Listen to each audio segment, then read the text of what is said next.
I never imagined that a single night could change my entire life. 3 months later, I was standing before the most feared man in Philadelphia, trying to find the courage to reveal that I was carrying his child. But instead of joy, I was met with suspicion. Surrounded by Mafia men, I heard the question that destroyed me from the inside: who got you pregnant? What he didn't expect was my answer. And what I didn't expect was that this cold, dangerous man would end up becoming the only person capable of making me believe in family again. Hi, I'm Lena. A special shout out to those of you watching Book 1 for free here on the My Stories platform, completely ad-free and uninterrupted. Chapter 1, The Night That Shouldn't Have Happened. The gallery smelled of fresh varnish and cheap wine served in expensive glasses. I'd been on my feet for 11 hours, with dried paint under my nails and an argument on the tip of my tongue that would never come out.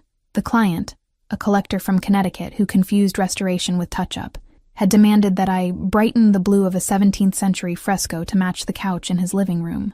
I smiled. I said I'd think about it. I grabbed my bag and left.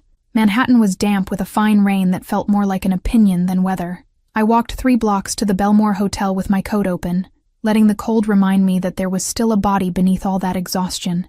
The puddles reflected the signs with the beautiful indifference of things that don't have to try hard to impress. The plan was to go straight up to the suite, take off my clothes, sleep. That was the plan. The Belmore's lobby had a grand piano, and no one playing it. The dark carpet muffled everyone's footsteps. Executives with briefcases, a couple of tourists with printed maps, a receptionist who smiled at me as if she'd been trained to do it since childhood. I crossed the whole thing with the feeling that I needed a drink before facing the silence of the room.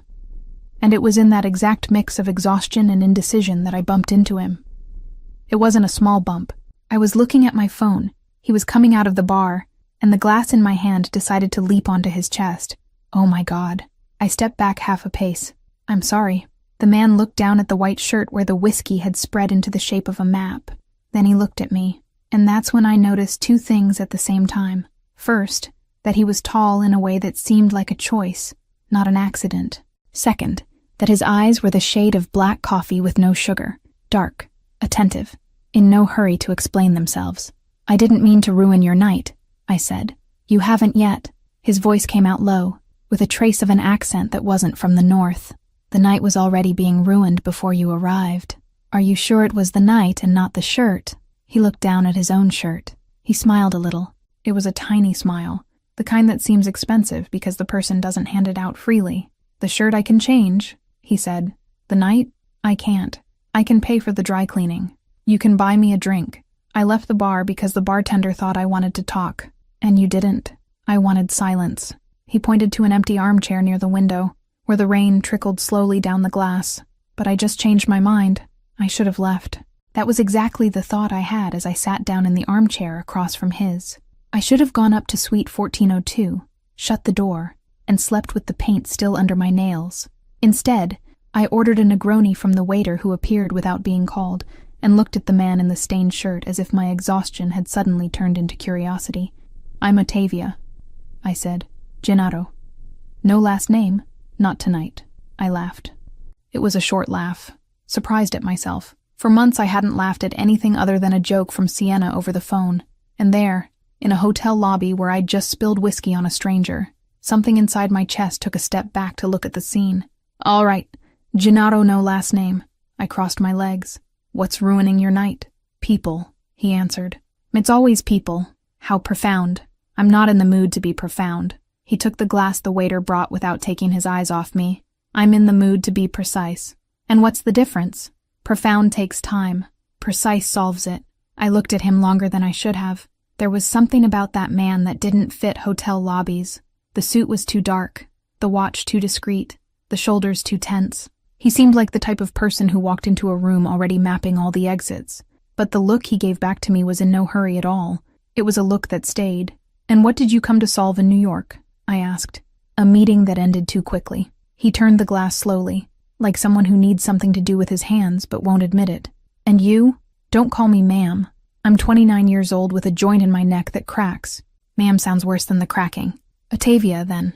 I came to work, restoring a fresco at a gallery in Chelsea. A restorer. Yes. You fix what time destroyed. I try. Does it work? Sometimes. I took a sip. The Negroni had the right bitterness, just the way I like it. And for a second, I wondered whether that hotel had the proportions decorated for show, or whether the bartender was actually good. Some things time didn't destroy. We destroyed them first, and there's no fixing that. He looked at me differently. It was quick, almost invisible, but I noticed it. Go on, he said. Go on with what? The sentence. You held something back. I don't know you. That's the point. I looked out the window. The rain had picked up, turning the sidewalk outside into a surface of broken mirrors. A couple ran beneath a shared coat, laughing with their mouths wide open, not caring about their soaked clothes. I hadn't run with anyone under any coat for almost 3 years, and the realization went straight through me without asking permission. My name is Ottavia Romano, I said, still not looking at him. I fix paintings because it's the only thing I know how to fix, and I came to New York because, in Boston, I still run into my old life at the supermarket. Who is the old life? A man who called himself a businessman. He was something else. What else? The worst version of something else. He stayed silent. Not the way people stay silent when they don't know what to say. The way people stay silent when they understand, and when they decide that understanding is enough, that they don't need to ask anymore. You left? He said. I left. Does it still hurt? It hurt more before. That's not an answer. I know. The second drink came without my asking. So did the third. At some point the conversation turned to other things. He talked about an Italian town where his grandmother had been born. I talked about a chapel in Ravenna where I nearly cried in front of a gilded 5th-century mosaic. He laughed at a joke of mine about rich collectors who buy art the way they buy wallpaper. I laughed at a joke of his about lawyers who charge for their silence. There was something about that little table, in the yellow light of the lobby, and the distant sound of the rain, that made everything easier than it should have been. He didn't ask me anything that could hurt me. I didn't ask him anything that could hurt him. It was a silent agreement, stitched together with whiskey, between two people who recognized, without saying so, that they were tired of the same thing. What time is it? I asked. He looked at his watch. And 1:12. I have a flight in the morning. I know. I didn't say so. You said you're staying here. People only stay in a hotel when they're leaving. I stood up. The Negroni shifted the floor for a second before I remembered how to step straight. He stood up too, unhurried, and the gesture had something polite about it and something of a contained threat, like everything about him. That was nice, I said. It was. Good night. Gennaro, no last name. Good night, Ottavia Romano. I walked to the elevator, feeling his gaze on my back like a hand. I pressed the button for the 14th floor. The doors closed with a soft, definitive sound. I rested my head against the cold mirror of the elevator and closed my eyes. The reflection behind me showed a woman in an open coat, hair slightly damp from the rain, lipstick that no longer existed. She looked like a person who had just remembered something important, and when the doors opened, I did something I never imagined I would do. I pressed the ground floor again. I went down. I crossed the lobby. He was still there, standing near the window, looking at the rain as if the rain were the only conversation left. Hands in his pockets, shoulders still, completely motionless the way only people very used to waiting can be. He saw me coming. He didn't look surprised. I forgot something, I said. What? To decide. His gaze dropped to my mouth and came back to my eyes. It was a short movement, but I felt the heat of it at my temples, sliding slowly down to my throat. Then decide now, he said, and I decided. We went up together. The elevator seemed smaller than it had 5 minutes earlier, the mirror multiplying the two of us and neither of us looking at it. He rested his hand on the wall beside my head, without touching me, without coming close, just there, and his breathing altered mine in a way that had no name. In the hallway, he walked half a step behind me, letting me reach the door first. I slid the card. The green light blinked. I looked at him one last time before going in. There's still time for you to leave, I said. I know. Why don't you? For the same reason you didn't. The door of suite 1402 closed behind the two of us. I woke before him. The room was in the gray light of morning that comes before the sun, that convictionless brightness that doesn't yet know whether it will become day. The sheet covered the half of him that slept face down. His broad arms stretched across the pillow as if taking up space were a reflex. I sat there for a full minute, my feet on the cold carpet, watching this man I didn't know breathe heavily into the pillow. There was a thin scar on the side of his back, another, wider one on his right shoulder, with the texture of something that had been serious. I hadn't seen them the night before, or I'd seen them and hadn't registered because there were other things demanding attention. I thought about touching them. I didn't. The phone on the nightstand showed 5:47. My flight left at 8. If I stayed 5 more minutes, I wouldn't leave. I knew that with the same clarity I knew there was dried paint under my nails. I knew it because I felt, in my chest, that this sleeping man was exactly the kind of thing I had sworn not to let in again. Not because he was dangerous, because he was easy. Easy in the way that hurts later, when you realize the ease was the trap. I got up. I put on yesterday's clothes. I grabbed my bag. I went to the door. Before opening it, I looked back one last time. He was still asleep. I left without leaving a note, without leaving a number, without leaving a name. The cab to the airport took 25 minutes. I watched the city go by through the window with the feeling of having dreamed something that hurt a little and illuminated a lot. And I arrived in Boston at 10 in the morning with my life exactly where I'd left it. 3 months later, I was standing in the bathroom of my apartment in Boston, looking at a pregnancy test that had 2 lines where there should have been 1. I closed my eyes. I opened them. The lines were still there. And for the first time in 3 years, I thought about the name of a man whose last name I didn't know. Chapter 2. The Question That Cut Through the Room. I know. Sienna lifted the box from the bathroom shelf as if she were holding criminal evidence. No. Ottavia Romano. Is this what I think it is? I hadn't told her she was coming to dinner with me. She decided on her own that she was. She showed up at my door with a bottle of red wine, 2 containers of fresh pasta from an Italian place in the North End, and the conviction that I was depressed because I'd turned down a project in Venice. Within 15 minutes, she was in my bathroom taking off her earring and discovered the test box in the trash, which I had badly covered with a tissue. Sienna. I sat on the edge of the bathtub, my cold hands on my knees. No wine. Not tonight. She looked at me. She looked at the box. She looked at me again. Her mouth opened, closed, opened, and when the sentence finally came out, it was in a whisper she couldn't quite pull off. Holy shit. I know. Holy shit. Ottavia. I know. Whose is it?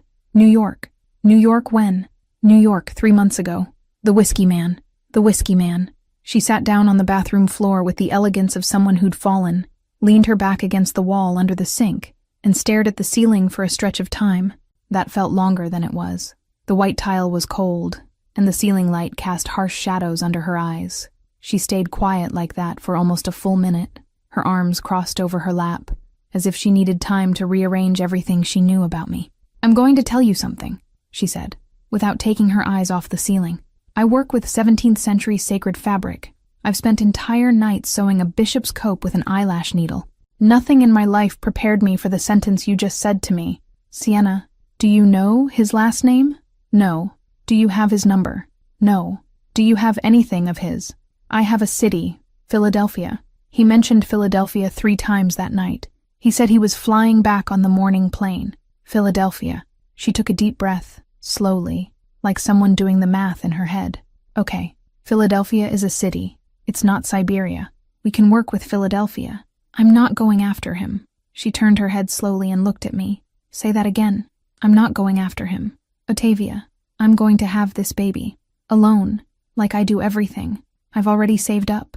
I've done the math. I can move to a smaller apartment in Alston. I can take on more weekend projects. I can ask the school for an extension. You can also give the guy a chance to know there's a child in the world. He doesn't owe me anything. He owes half a chromosome, honey. Sienna, you're doing it again. She knelt down and took both of my hands, her palms warm against my icy fingers. You're deciding you can carry it alone because you've already carried worse alone. That's not how you live. That's not how you raise a child. I didn't answer. I squeezed her hand and looked at the floor tile. The grout lines darkened near the drain. Lucian had taught me, over 2 years, that asking a man for anything was opening a door that never closed again. He had taught me that being taken care of came at a high price. He had taught me that dependence was an elegant name for a leash. I had walked out of that house 3 years earlier with 1 suitcase, an empty bank account, and the silent promise never again to ask any man for permission over my own fate. But that man at the Belmore hadn't asked anything of me. He had only talked. He had only asked what I'd held back in that sentence, with the quiet patience of someone used to waiting for difficult truths. And I, 3 months later, was carrying a piece of him inside my body, and it seemed dishonest not to tell him. I'll tell him, I said. Sienna closed her eyes. She pressed her forehead to mine. Thank God. But that's it. I'll tell him. I won't ask for anything. He decides whether he wants to be involved or not. All right? I mean it, Sienna. I know you mean it. I'm not going to become an alimony case for a man with a mansion. Honey, she lifted her head. You wouldn't know how to be an alimony case even if the man were the president. Relax. I called her the next night to say I'd bought the train ticket. Boston to Philadelphia. Friday, first afternoon departure. Sienna didn't make a joke. She just asked if I wanted her to come along. I said no. Some truths need to arrive without a witness. I arrived at 30th Street Station just before 5 in the afternoon. The city had that golden late afternoon light of autumn that makes the stones look ancient. The long shadows over asphalt damp from a passing rain I'd missed. I took a cab and gave the only address I'd managed to get after 2 weeks of asking favors from a friend who had cousins who covered organized crime for a Boston newspaper. The Caputo Mansion, on the far north end of the city, in a neighborhood that had gates before the houses.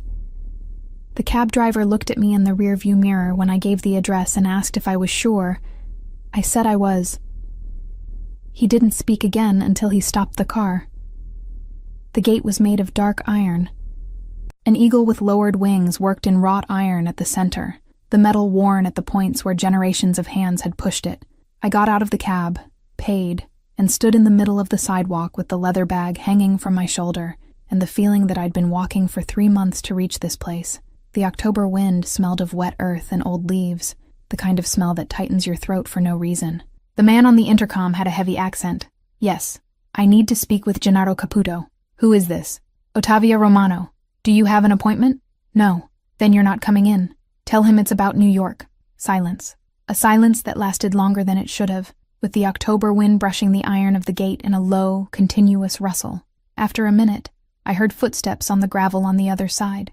A man, tall, thin, in a black suit with no tie, stopped on the other side of the bars and looked me up and down, as if I were an auction item he wasn't sure he wanted to bid on.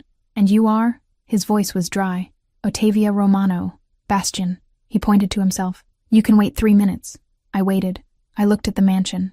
It had 3 floors, a large garden, 2 old trees that scraped the second-floor windows with branches thin as fingers.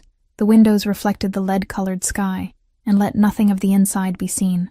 Everything about it seemed built to survive things that other houses wouldn't survive. Bastian came back. He opened the gate without ceremony. He'll see you. He gestured with his head.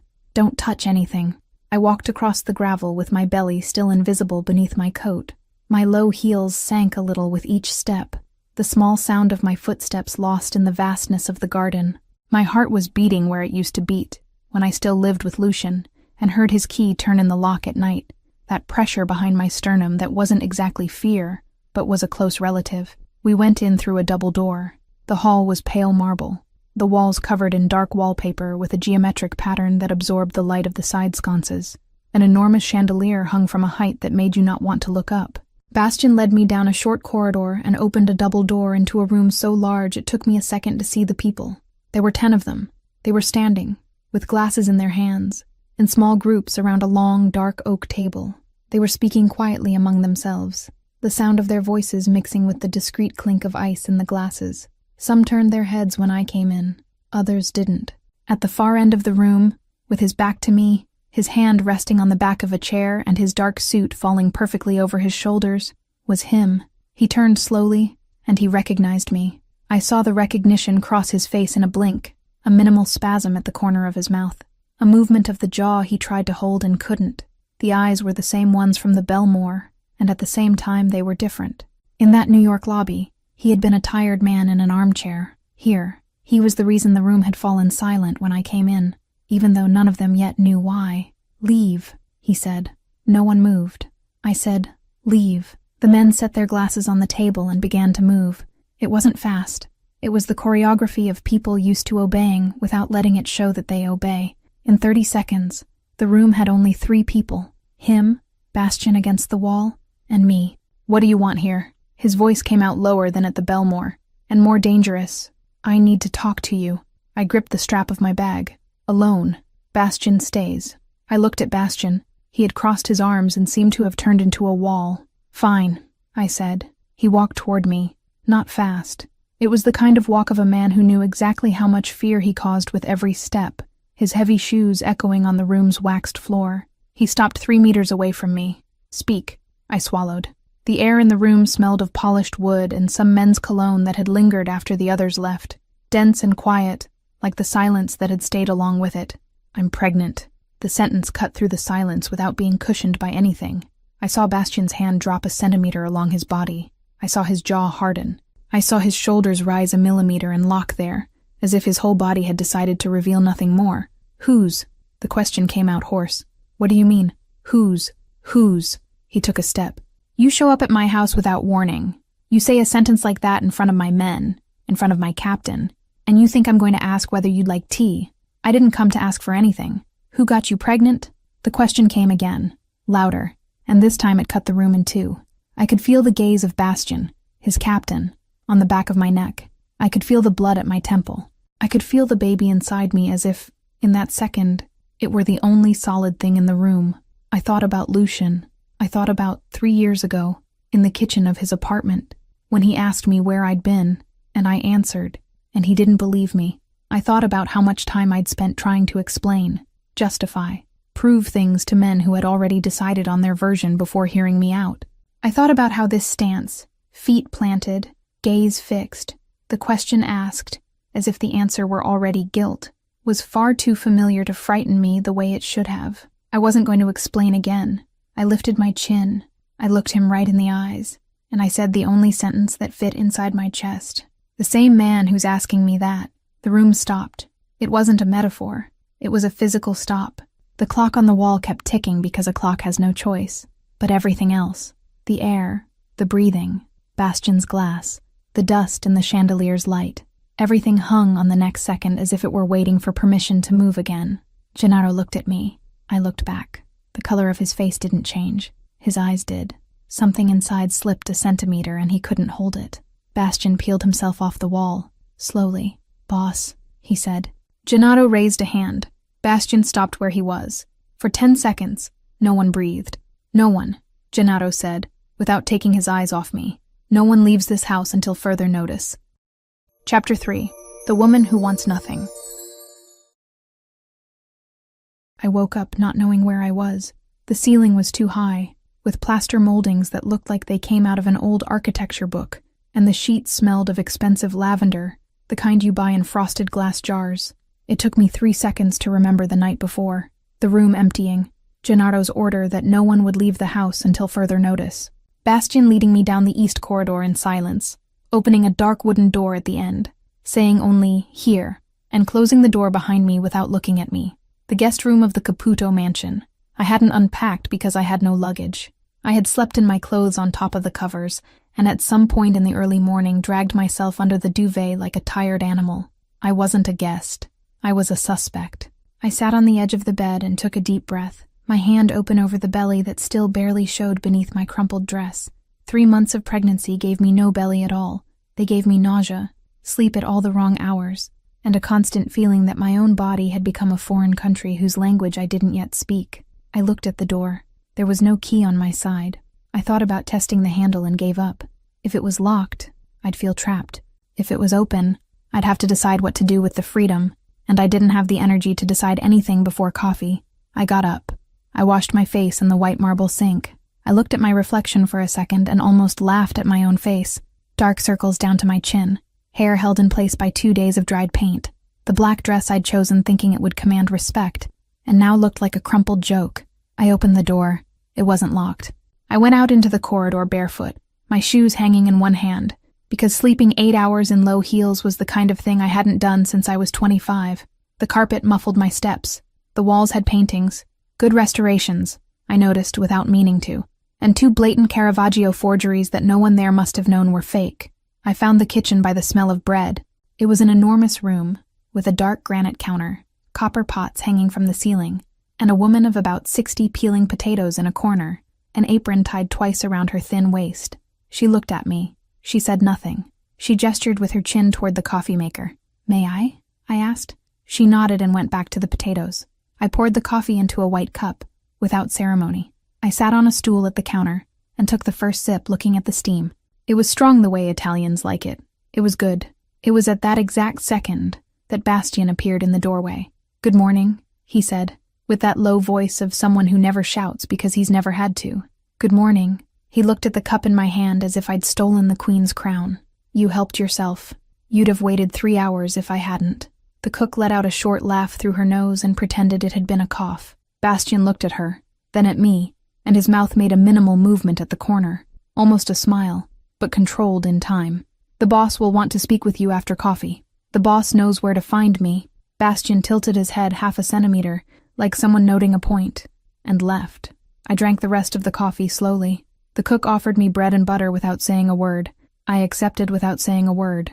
I ate, looking at the garden through the tall window, the morning light hitting the leaves of an oak that must have been older than that whole family put together. For 2 minutes, I thought about nothing. It was the first time in 3 months.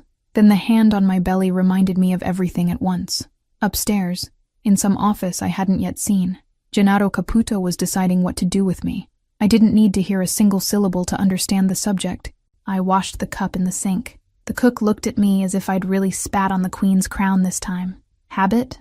I said, with half a smile. She shook her head and went back to the potatoes. I went up the stairs, putting my shoes on at the 5th step, because walking barefoot in front of men who carried guns was a Sunday luxury, not a Monday one.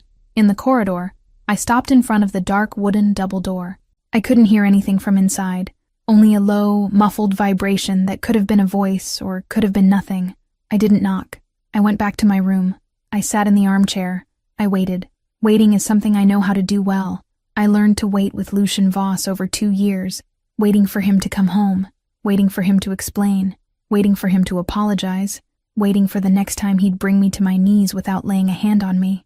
I learned so well that, when I finally walked out of that house with a backpack and an empty account, I swore I'd wait for the rest of my life for myself alone. And there I was, sitting in a green velvet armchair, waiting for the next man to decide what to do with me. I closed my eyes. I didn't cry. There's an economy of tears you learn early, when crying becomes currency, and the man learns to spend it. The day passed strangely. Gennaro didn't call for me. Bastien appeared at lunchtime with a tray. In the afternoon, a staff member knocked on the door with 2 changes of clothes, loose blouses, light fabric pants, with a label from a brand I'd see in magazines, and pretend didn't interest me. "Whose are these?" I asked. The young woman lowered her eyes. "The boss ordered them." I returned the clothes with a calm that cost more energy than I had.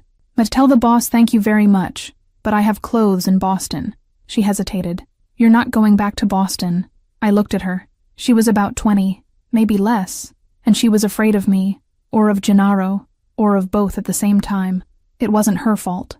"Tell the boss," I repeated, in a lower voice, "that I have clothes in Boston." She left with the blouses over her arm. I sat on the bed. He had decided I wouldn't go back, and he hadn't asked me. At night, Bastien knocked on the door. "The boss asks that you come down to the garden." I looked at the clock. 11 o'clock. "Tell him I'll come at my own pace." It took me 10 minutes. I swapped the crumpled dress for another crumpled dress from the same suitcase. I went down the side stairs, crossed the empty dining room, opened the French door that led to the back porch, and went out to the lawn. Gennaro was standing near the oak, his back to me, hands in his trouser pockets, his jacket open. I came to within 2 steps of him and stopped. "You asked?" I said. He turned slowly. The garden light came from low lanterns on the ground. Half his face was in shadow. His eyes, in the lit part, were more tired than furious, and that bothered me more than if they'd only been furious. "Sit," he said, gesturing to an iron bench near the fountain. "I'd rather stand." He looked at me for a long second. "Sit, Ottavia." I sat, not because he ordered it, because my lower back had been complaining for 3 hours and I wasn't going to give him the pleasure of knowing it. "I had everything about you investigated," he said. "I figured. I know you saved up to rent a smaller apartment in Boston. I know you didn't ask anyone for money. I know you didn't go to the press. You didn't ask for protection." I looked at him. "Ask who?" He didn't answer immediately. "You could have asked. I didn't come to ask." "I know." There was a silence. I heard the fountain. I heard the wind. "Why did you order clothes for me?" I asked. "Because you only have 1 suitcase. I have an apartment. One you were going to give up." I swallowed hard. "You decided that for me." "I decided you're not going back," he said, simply, "until I understand who you are within my world, and what am I within your world, that I don't know yet either." I stood up. "Then good night. Ottavia." I stopped. I didn't turn. "I'll go with you to the next appointment," he said, behind me. I've already told the doctor. I turned slowly. You decided that without asking me. I did. Why? He used the silence as a tool, and every pause was a sentence he was choosing not to say. Because it's my child too, he said, at last. It was the first time he admitted, out loud, that he was the father. I couldn't respond. I gripped my belly without realizing it. He saw the gesture and looked away toward the fountain as if it had hurt him. "Good night, Mr. Caputo," I said. "Gennaro, good night, Mr. Caputo," I repeated. I climbed the stone steps without looking back. 2 days later, he accompanied me to the office of Dr. Lenore Whitfield in a discreet building in downtown Philadelphia. Armored car, 20 minutes, a silent driver. He sat beside me in the back seat and said nothing the whole way. The doctor applied the cold gel to my belly, positioned the device, and the sound filled the room before I saw the image. A fast gallop. Beat, beat, beat, beat. I'd read in a book that it sounded like that. I wasn't prepared for what it would do to me. I looked at Gennaro. He was leaning against the wall beside the door, his arms crossed, and his face had come undone on the inside in a way he hadn't yet learned to hide. He didn't look at the screen. He looked at me, as if the screen mattered less than seeing what I was feeling at hearing that sound. I closed my eyes for a second. When I opened them, he had already straightened his posture, gone back to being the man from the room, but I'd seen it, and he knew I'd seen it. The doctor explained about 13 weeks, heartbeat within range, everything fine. In the car on the way back, at a certain point in the traffic, he turned his face toward me, and I pretended I was looking at the street, but I saw it in the reflection of the glass. It was the look of a man who didn't know what to do with what he'd just discovered. The week passed like that. I learned the cook's name, Donata, and she started leaving a cup set aside for me on the counter every morning. Gennaro called me to the garden almost every night, always after 10, always the same iron bench. He asked me about my father, about Boston, about why I'd chosen restoration. I answered those things and deflected the rest with a bitter joke about men who ask questions they had no right to ask. He accepted the jokes. He laughed once, quietly, and it seemed to me that the laugh frightened him as much as it did me. One of those nights he asked, "Why didn't you ask for money?" "Because I didn't come for money." "I know. I'm asking why." I thought of the truth, not a pretty word. "Because I depended on a man once," I said. "And when I left with a backpack and an empty account. I'm not going to start a second time with the same door open." "What man?" I swallowed hard. "Another day, I'll tell you." He didn't push, and I was grateful, in silence, that he was the first person in 3 years not to force an answer out of me. I went back to my room that night, and slept without dreaming. It was in the early morning that everything changed. I woke to low voices in the corridor. The clock read 3:17. There was a band of yellow light under my door. I got up. I opened it a crack. Matteo Greco was walking toward Gennaro's office with a manila envelope in his hand, and the whitest face I'd ever seen on a man of 50. Bastian came behind, silent. They went in. The door closed. I stood there with my hand on the handle, not understanding why my whole body was on alert. I didn't hear what they discussed. That kind of mansion has walls built so no one hears anything from one room to the next. But I knew, from Matteo's face, from the hour, from the envelope. I went back to bed. I lay on my back, my hand on my belly, listening to the silence of the enormous house breathe around me, thinking that life hadn't been good to Ottavia Romano for long stretches at a time, and that maybe that envelope was the announcement of the next time it would remind me of it. The corridor light went off half an hour later. The door to Gennaro's office didn't open again until dawn. Chapter 4. The Name That Changed Everything. I woke to a knock on the door. It was morning, a little past 7. Light came through the poorly closed curtain and drew a golden band on the wooden floor. And for a second I didn't remember where I was. And the knock came again. 3 short, precise taps. "Ma'am," Bastian's voice whooped from outside. "The boss asks that you come down. Now." I got up. I washed my face with cold water, the kind of cold that really wakes you. I put on a light dress, the same one I'd washed in the basin 2 days earlier because I refused to accept the new clothes. I ran my fingers through my hair and went down. Gennaro's office was a large room at the end of the east corridor, with dark wood-paneled walls and the smell of old paper, of leather, and of something that only exists in places where heavy decisions have been made over decades. The oak desk, the size of a small car, took up the center of the room, and the 2 tall windows that looked out onto the garden let in a cold early morning light. He was sitting behind the desk when I came in. He didn't stand. He gestured to the chair on the other side with a short motion. Matteo was standing near the window, arms crossed. Bastian closed the door behind me and stayed on the inside, leaning against the wood. I sat. On the desk, between Gennaro and me, was an open manila envelope, with 3 photographs beside it, and a document folded in 3. I looked at the envelope. I looked at him. "Good morning," I said. He didn't answer. Lucien Voss. The name fell into the room like a stone into still water. I froze. I must have gone 3 seconds without breathing, because I saw Gennaro's hand slowly close on the desk. I saw Matteo peel himself off the window a centimeter. I saw Bastian uncross his arms behind me, and I realized that the silence with which I'd answered had already said everything. "I can explain," I began. "You will explain," he cut in, with the lowest voice he'd used with me so far. His low voice frightened me far more than if he'd shouted. "I dated Lucien Voss for 2 years, I said. "It was the relationship that ended 3 years ago. The relationship because of which I left home with a backpack. And you didn't think it was worth mentioning." "I didn't know it was." He leaned forward, slowly. "Do you know who Lucien Voss is to me?" "I didn't know you knew him." There was a second when he seemed to want to laugh. It wasn't a laugh. It was something else, something colder and more controlled than humor. "Lucien Voss," he said, his voice clipped, "has been my family's greatest enemy for 9 years. The man I suspect ordered my younger brother killed in an ambush 9 years ago. The man for whom I would give half my fortune to see buried." I didn't blink. I didn't know that. No, I swear I didn't know. He looked at me. And for the first time since I'd walked into that mansion, I saw on his face something I recognized up close. The look of a man deciding whether the woman in front of him is a trap. I'd seen that look before, but it had come from Lucien, and the reason was inverted. Gennaro looked at me that way because his whole life had taught him that a beautiful woman showing up pregnant at his door was an enemy's move, and the enemy, now, had a name. "Bar, why didn't you tell me?" he asked, low. "Because I didn't know it mattered. When I met Lucien, he introduced himself as a businessman in finance. I never heard the word Caputo come out of his mouth. I never heard your brother's name. And what did you hear?" I swallowed hard. Promises for 6 months, then shouting for a year, then the front door closing behind me and the vow never to hear that voice again in my life. He didn't answer. "And you've already investigated," I said, slowly. "You already know what I didn't do, what I didn't ask for, where I didn't go. You can have it investigated again. You can do it 3 times. I have nothing to do with Lucien Voss. I have a man who hit me, and about whom I stayed silent because I was ashamed to admit I accepted that for more than a year." He stood up.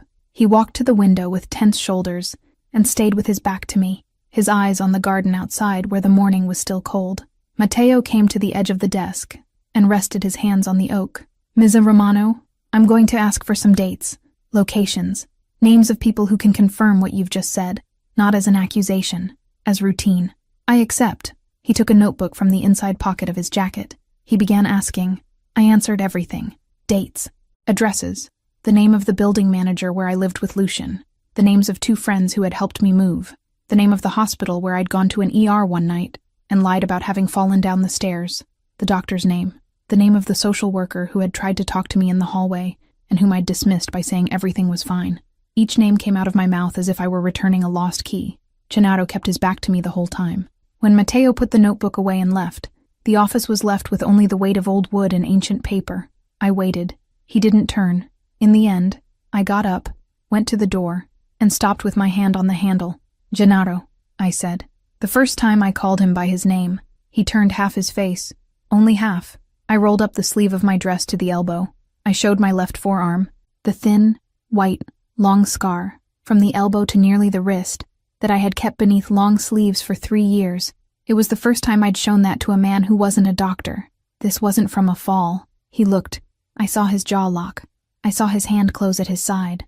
I saw something on his face I couldn't name, and that hurt more than if he'd called me a liar. I left. I went back to my room and closed the door carefully. I sat in the armchair by the window. I didn't cry. I thought about Sienna, about Boston, about the small apartment I wanted to rent. I thought about the baby, about the sound of the heartbeat. I thought about leaving. I didn't leave. The door was open. There was no guard. I knew that.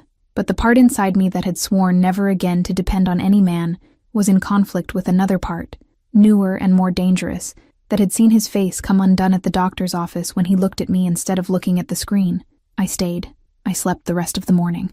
3 days later, Matteo appeared in the living room where I was leafing through an exhibition catalog I'd found on a shelf. He sat in the armchair across from me, without ceremony. "The investigation confirmed everything," he said. "I already knew. So did I. But the boss needed to hear it. Has he heard it?" "He's read it." Half a smile. "It's not the same thing, but it's the best we can do for now." A second of silence between us. "Miss De Romano, I wanted you to know one thing. I've worked with Gennaro Caputo for 15 years. I've never seen this man investigate a person 3 times in a row. He investigates once. When that's not enough, he closes it out. This is the 3rd time he's asked me to redo the checks." I looked at the book in my lap. "He wanted it to come out wrong," I said. "No," Matteo answered. "He wanted it to come out right." He stood up. He left. That afternoon, I accepted a project. It was a small thing. A private gallery in downtown Philadelphia needed a restorer to assess 3 canvases from a family collection. Matteo had passed along the contact days earlier, after I told Gennaro I'd go crazy if I went another week without a brush in my hand, and I needed to have a room outside the Caputo mansion where I was just Ottavia Romano, with a brush, a magnifying glass, and professional silence. Bastian drove me there. I worked for 3 hours. Good light, good materials, canvases cleaner than I expected, with paint in layers that demanded patience more than skill. When I left, the sun was starting to drop, and the Philadelphia air smelled of an early autumn, of that cold mix of wet earth and concrete that reminded me of walking quickly to get home. It was at that moment that I heard the voice, "Ottavia." I wasn't startled. Worse than startled, I recognized the voice the second it reached me, and my body knew exactly what to do. It locked my shoulders, widened my stance, lifted my chin. 3 years of distance, and nothing had been unlearned. I turned. Lucien Voss was leaning against a black car on the other side of the sidewalk. Light gray suit, no tie, 2 buttons undone, a small, calm, rehearsed smile. Before he took the first step in my direction, Bastian was already between us. Shoulder turned, his right hand open at waist height, not yet touching the holster but making clear where it was. "I didn't expect to find you here," Lucien said over Bastian's shoulder, in the voice of someone who knew very well he had expected it. "Get out of her way," Bastian answered, low, before I could speak. Lucien laughed without sound. He didn't come any closer. 2 men in black jackets were getting out of another car half a block up, also his. For a second, the entire sidewalk breathed in the rhythm of a shooting range. "I heard you're staying in an interesting place," Lucien said, still looking at me over Bastian's shoulder. "Think carefully about who you've chosen," he said. "I didn't choose anyone." He tilted his head half a centimeter. A note of threat, bored control, the patience of a man who always thought he'd win. "I'll come find you again. If you do, you won't find me alone." He got into the black car. He shut the door. The car pulled away slowly, as if it had all the time in the world. I stood on the sidewalk with my bag hanging from my shoulder and my knees trembling in a way I hadn't felt in 3 years. Bastian crossed the street, came close to me without touching me. "To the car," he said quietly, slowly. I walked to the car. I got in. I sat down. He closed the door, walked around, started the engine without hurry. He looked at me in the rearview mirror. "Are you all right?" "I am." "You're not." "I'm not." "Let's go home." I looked out the rear window. There was no car behind us, but I knew, with the precision of people who have been hit, that this didn't mean no one was watching me. Lucien Voss had seen me, and Lucien Voss never let anyone walk away twice in the same lifetime. The early morning came with a fine rain, the kind that makes no sound but leaves everything damp and heavy. I told Gennaro what had happened in the gallery's parking lot as soon as I got there. He listened, standing up, hands in his pockets, without interrupting me. When I finished, he said only, "Go rest." I went. I slept badly. I dreamed of the baby's heartbeat, of Lucien's hand on the back of my neck, of Gennaro turning his face to the office window without ever fully turning toward me. I woke to a knock on the door. 4:02. "Ma'am," Bastian, from outside, "the boss asks that you come down." I put on the robe. I slipped on my slippers. I crossed the corridor with the light off, guided only by the brightness coming from the far end. The office had its light on and smelled of strong coffee and printed paper. Matteo was there. Bastian, too. Another man I didn't know, with the look of someone who hadn't slept. On the desk, a phone on speaker and an open envelope. Gennaro was standing behind the desk. He looked at me when I came in. "Edgar Pratt," he said without a greeting. "Who?" "The family's accountant. He disappeared 4 hours ago. He was kidnapped." I stood still in the doorway. "I'm sorry." I said, low. You're sorry. He pushed the envelope toward me. I came closer. I looked. Photographs. Me, in the gallery parking lot, talking to Lucian. Me, on the back sidewalk, buying coffee at a bakery. Me, coming down the mansion stairs. On top of each photograph, a red line. On top of the last one, a phone number. This phone, he said, was used to arrange Edgar's kidnapping. I looked at him. I looked at Matteo. I looked at Bastian. I didn't do this. Gennaro looked at me. The whole room looked at me. And I saw, on his face, the instant when the man decided he was going to go up the stairs after me with a decision in hand. And in that second, I didn't know whether the decision was to protect me or to hand me over. Chapter 5. Believing Before the Proof. I didn't sleep.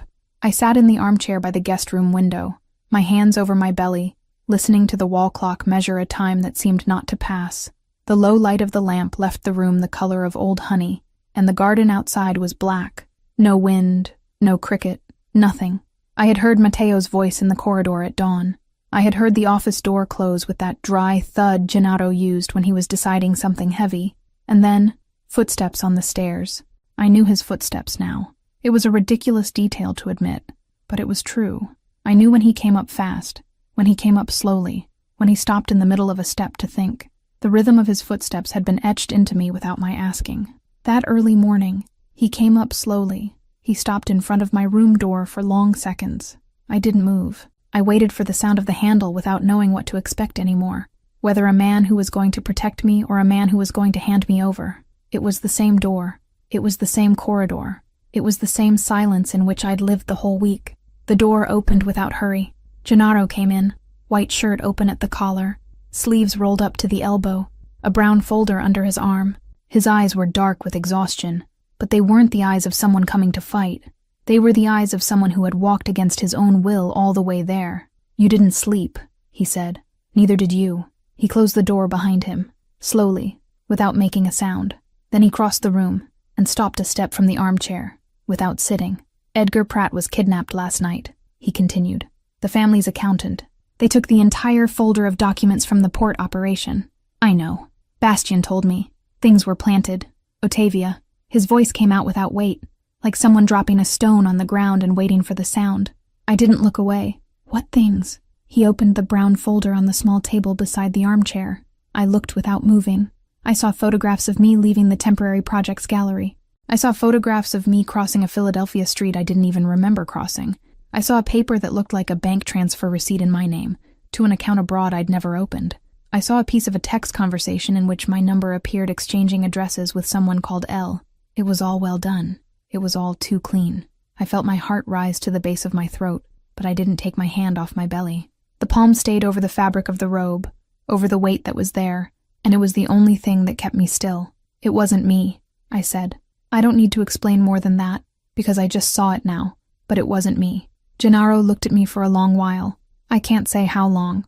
Time in the early morning has no exact measure. He pulled a wooden chair that was against the wall and placed it in front of the armchair. Without touching my knees, without invading the patch of floor I had to myself, he sat. He rested his elbows on his own thighs. He clasped his hands, and then he asked a question I had never imagined hearing from the mouth of a man like him. Did you have anything to do with this, Ottavia? It wasn't an accusation. It wasn't a trap. It was a bare question, almost asked with care, like someone asking a child if she's the one who broke the kitchen glass, knowing the answer will be heard from beginning to end. No, I answered. He lowered his head for a second. When he raised it again, there was something different in his face, something I'd never seen before in any man in my life. Then I believe you, I cried without warning. It wasn't a movie cry, with sobs and a hand over my mouth. It was a silent cry, the kind that comes down your face before you understand you're crying. The tears fell onto the dark robe, darkening the fabric more, and I didn't raise my hand to wipe them away because, if I did, I'd discover I was trembling. Gennaro didn't hug me. He didn't try. I was grateful in silence, because any touch there would have broken me in half. He got up from the chair, went to the opposite wall, sat on the floor. He leaned his back against the cold wood, stretched his long legs out in front of him, crossed his ankles. He stayed there. He didn't look at me. He didn't speak. He just stayed. It was the most caring thing anyone had ever done for me. I watched the sky change color through the window, first a very deep blue, then gray, then a thin slice of orange on the horizon behind the garden pines. At some point, I stopped crying. At some point, he pulled his phone from his pocket and sent a short message. At some point, Bastian knocked twice on the door and Gennaro left without saying goodbye. But before going out, he looked at me and said, "Don't leave here today. Not out of distrust. For safety." I nodded. "I'm going to bring Edgar back," he added. "And the man who did this to you." The door closed. I sat in the armchair, listening to the house wake up. Footsteps in the corridor. Low voices. A car engine in the yard. Another engine. Another. At some point, Bastian appeared with a tray, black coffee, and 2 pieces of buttered toast, and he said only one sentence before going out again. He'd never asked anyone for that, you know. For what? To believe in him. The operation lasted all day. I stayed inside the mansion, not for the reason Bastian had implied, safety, but because I had no desire to cross the front door without knowing whether the man who had sat on the floor until dawn would come back. Sienna called 3 times on the mansion's landline, because the night before Gennaro had asked for my cell phone for the first time, just for today, until we understand where the photo came from, and I'd handed it over without arguing, for the first time too. In 2 of the calls she asked if I wanted her to catch the first train. I said no. On the 3rd call, she said she'd sold 3 sacred restorations that very week, and wanted to celebrate by drinking champagne on the porch of my house in Boston. I laughed for 2 seconds. It was the first time in a whole week that any muscle in my face moved of its own accord. "They're going to find the man," Sienna said. "I don't know your Mafia boss, but I know you. You don't pick the wrong person twice." I hung up without answering, because the sentence was too big for me to carry. In the afternoon, Matteo arrived from outside with a preliminary arrest warrant against me under his arm, dated 2 hours earlier, made by Lucian's contacts inside the system, so that if I tried to leave Philadelphia, I'd be held. Bastian told me later, low, in the corridor. Matteo had burned it in the office fireplace without saying a word. It was already night when I heard the gate. Bastian told me everything afterward, sitting in the armchair across from mine, without taking off his coat, with Camden dirt still on the hem of his pants. There were 2 warehouses. The first, empty for hours. The second, at the back of the port, with 3 armed men at the door, and a 4th, thinner, holding a brown folder as if it were the only thing still connecting him to the world. The entry was fast. 2 shots. None from Gennaro's side. Edgar Pratt found tied to a metal chair, with an improvised bandage on his forehead and his glasses crooked on his chest. The name of the inside informant came out of his mouth before they even untied his wrists. Cars came into the yard. 1, 2, 3. I saw the silhouettes through the window. Bastian getting out of the first. Vincenzo getting out of the second, a 3rd man holding Edgar up by the elbow, and right behind, Gennaro getting out of the last car, dark coat down to the knee, no visible mark, but with a weight on his shoulders I recognized from my own skin. He saw me at the 2nd floor window. He didn't wave. He didn't smile. He just stopped in the middle of the yard, lifted his chin, and stood looking at me for 2 long seconds, until Bastian said something I didn't hear. 2 days later, it was the porch. I hadn't asked. He hadn't warned me. It was just late afternoon.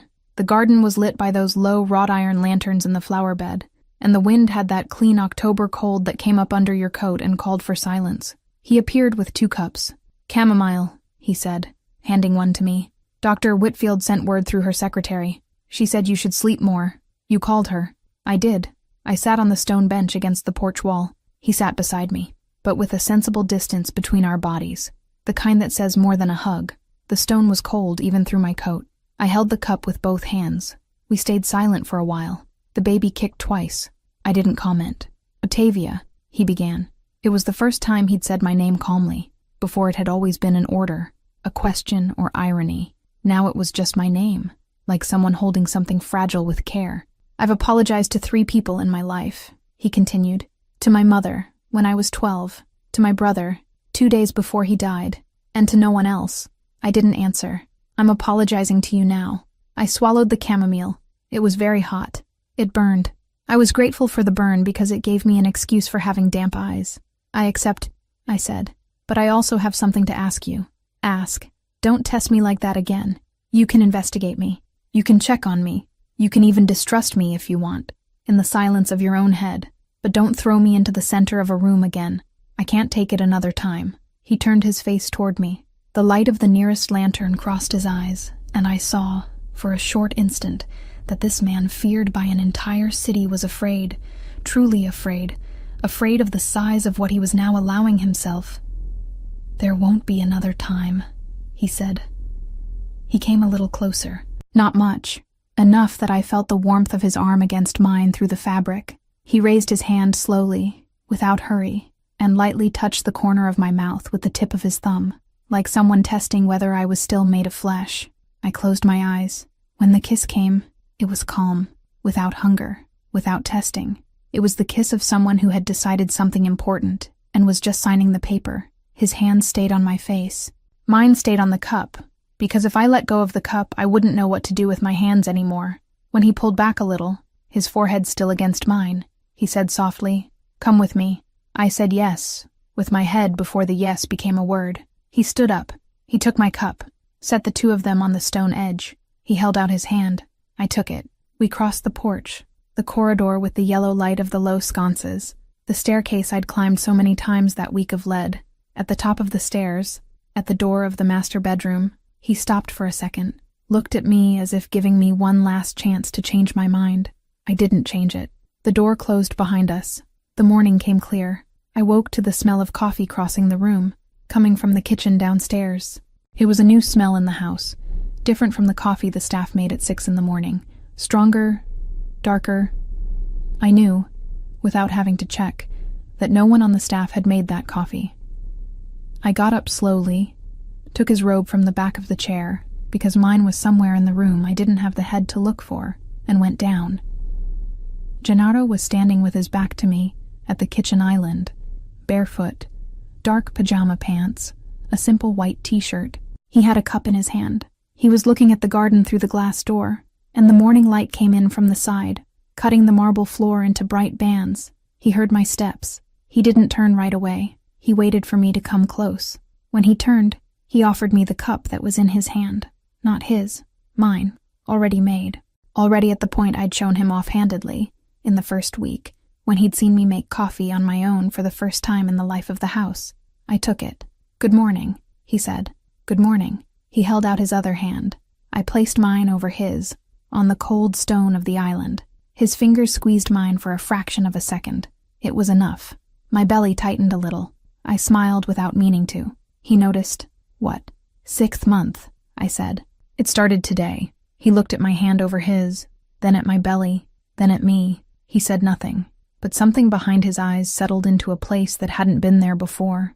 The kitchen smelled of coffee and morning, and for the first time in a long while, so did I. Chapter 6. The House That Was Ours. 3 weeks passed, the way they only pass when life decides to be good on purpose.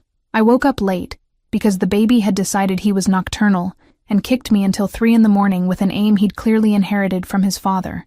I had coffee in the kitchen with Gennaro, who relearned how to read the newspaper without furrowing his brow in hatred.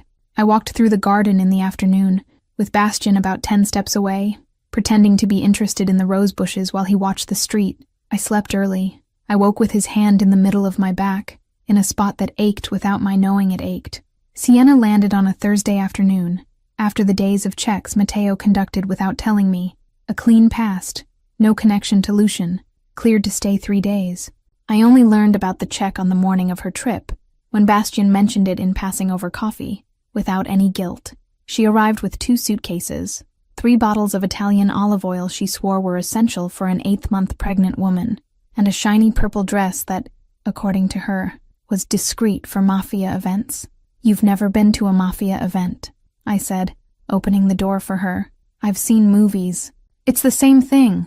She hugged me over the belly. She smelled my neck. She stepped back half a pace, like someone needing distance to see an entire work. She looked at me with that restorer's eye that could spot fresh varnish on an old painting from 3 meters away. "Ottavia." "What?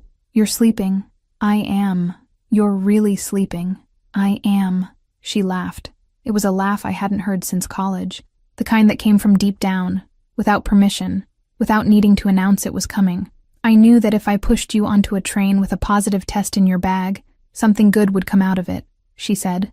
I didn't know what, but I knew. That night, over dinner, she met Gennaro. I expected anything but what happened. Sienna sat in the chair across from him, stared at the most feared man in Philadelphia for 2 long, deliberate seconds, and said, "You made her laugh." "I did. Keep doing it." "I try." "Don't try. Do." Gennaro, to my eternal shock, smiled. It was a small smile, the kind that lasts a fraction of a second before the face remembers where it is. But I saw it. Bastian, who had walked in with a bottle of wine at the wrong moment, stopped in the dining room doorway, looked at the scene, and said in a low voice, more to himself than to any of us, "That's all we needed." It was the next morning that Gennaro led me by the eyes. I had just gotten out of the shower when he came into the room with a black silk ribbon in his hand. I looked at the ribbon. I looked at him. I raised an eyebrow. "It's not what you're thinking," he said. "Pity," he laughed. It was the second time in 24 hours. I was starting to think I'd broken something important in his architecture, some beam that held up the ceiling of his permanent control. "It's a surprise," he continued. "I wanted you to see it all at once, not piece by piece. You're a dramatic man, Gennaro Caputo." "I know." He tied the ribbon carefully. His fingers ran through my damp hair without any hurry, lingering longer than they needed to, as if the path to the knot mattered as much as the knot. He took my hand. He led me down the corridor, through a door I knew existed, but that was always closed, through a new smell of paint that had lingered in my lungs over the last few days, without my being able to identify the source. He stopped. "You can take it off." I took off the ribbon. The room was yellow, not the loud yellow of catalog nurseries. An early morning yellow washed out, with a hint of lighter paint near the ceiling, as if the color were losing strength as it rose, becoming softer where the eye rested. The furniture was simple wood, low, chosen without any of the Baroque flourishes that covered the rest of the mansion. The shelf was at my waist height. On top of it, a single-framed photo, last week's ultrasound, with the small shadow of our son against a gray background. I couldn't speak. I walked through the room barefoot, running my hand along the edge of the dresser, along the back of the nursing chair he'd placed near the window. The chair had a small pillow on the seat, beige, with a fabric button in the center. Someone had thought of that detail. I touched the light curtain that filtered the sun into thin stripes on the wooden floor, feeling the fabric between my fingers, thin as paper. I touched the ultrasound photo. It was crooked. I straightened it with the tip of my finger. Then I thought better of it and tilted it back, the way it had been. I turned to him. Gennaro was standing in the doorway, his hands at his sides, and his eyes were a way I'd never seen. There was no control there. There was no strategy. It was a man waiting to see whether the other person was going to like the gift. Just that, with nothing else underneath. "You painted it," I said. "I did. You yourself, myself." Bastian held the ladder. I laughed, crying, because there was no longer any room to choose between one thing and the other. I crossed the room and hugged him however I could, by the waist, under his arm, with the big belly between our two bodies, creating a space that was just ours. He hugged me back. His hand rose along my back and stopped at the nape of my neck, slowly, with a firm and quiet pressure.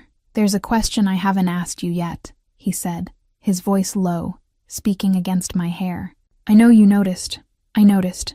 It's not because I don't want to ask. I know. It's because you're still pregnant in my house, surrounded by my men, with the Caputo name weighing on every wall. I don't want the answer now. I want it when you have somewhere to go back to and choose to stay." I pulled back a little. I looked at him. "Waiting is the most beautiful thing anyone has ever done for me," I said. "Do you know that?" He said nothing. He just nodded slightly, a small movement that was more confession than any word. He took my hand and placed it on my belly, on the right side, where the baby usually stretched out a leg when he found us funny. We waited. Nothing came for a few seconds. The room went completely quiet, with the yellow morning light coming through the thin curtain, and I heard my own breathing. Then it came. It was a short kick, full of opinion. Gennaro's face changed in a way I'll keep until I die. His eyes widened a little. His mouth opened a finger's width without closing again. His breath caught in the middle of his chest as if he'd forgotten how it was done. It was the first time he felt his son. His hand stayed there, still, heavy and warm over my belly, as if moving would break the spell.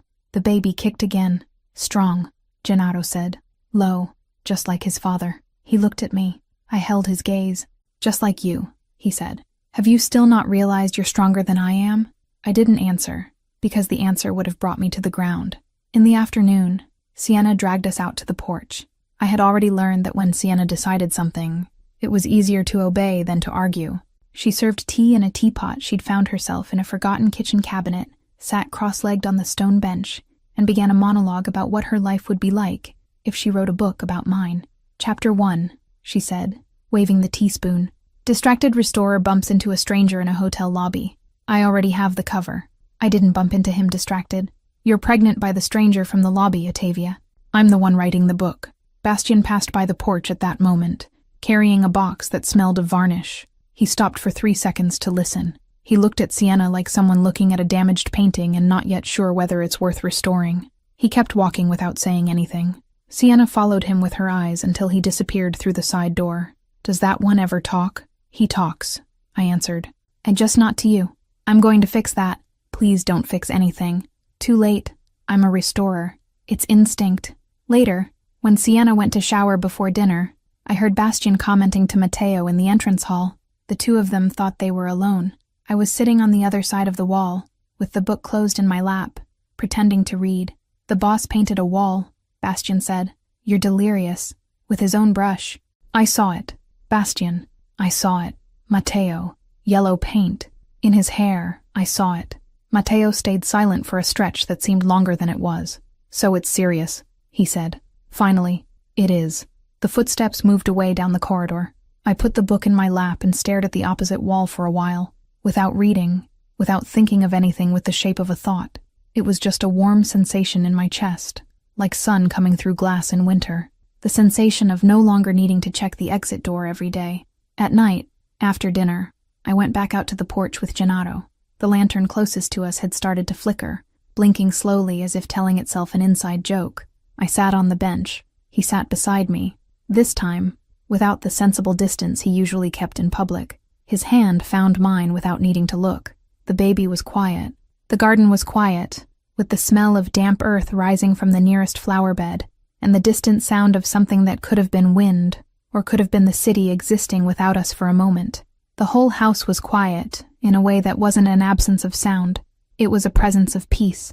I noticed it, and almost laughed to myself, because I'd already forgotten what it was like. What are you thinking about? He asked. Nothing. Liar. Okay. About a small thing. Tell me. I looked at him from the side.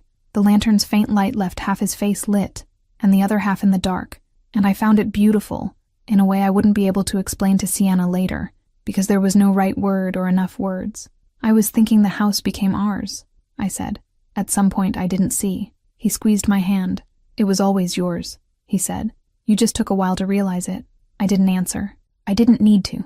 We stayed there until the lantern decided to give up for good and went out. The garden went dark, but the kitchen window back there stayed lit, and the light drew our shadows on the stone floor of the porch as if they were one. Later, when I went up to the master bathroom before bed, I stopped in front of the mirror. There was a small scratch on the frame, one I'd never noticed before. My wet hair dripped down my shoulder. My belly showed beneath his shirt, round, calm, with the familiar weight I could no longer imagine not having. I looked at my face. I thought, for a short second, that life had never been good to me for long stretches at a time, that good things in me lasted just long enough for me to get attached, and not a minute more. It was an old thought, worn at the edges from so much use, that came back out of habit more than reason, and then I laughed. I laughed at myself, quietly, at my old habit of waiting for the fall. It was an old thought that had come there out of custom, and no longer fit in that bathroom, nor in that belly, nor in that room where Gennaro lay on the other side of the door waiting for me to come back. I turned off the bathroom light. I crossed the room in the dark. I lay down. He found my hand without opening his eyes, and I slept. Lena here. That wraps up book 1, and I've already finished book 2. You can get access to it for a really small fee. I believed I had won. Octavia carried my child in her belly. Our house echoed with laughter for the first time. And I, the man who lived on blood, dreamed of giving up the war for them. Then, in the middle of the announcement party, he appeared. My greatest enemy. A folder open on the main table, photos, tests, dates lined up like knives. He declared, his voice loud for everyone to hear, "The child is mine. The woman was always mine." The entire room stopped, eyes fixed on me. Otavia didn't scream. She didn't deny it. She didn't look at me. She just lowered her head, took his outstretched hand, and walked out at his side, silent steps cutting through the air like a sentence. I stood there, paralyzed, while the proof passed from hand to hand, while whispers turned into muffled laughter, while the empire I'd built watched my public dismantling.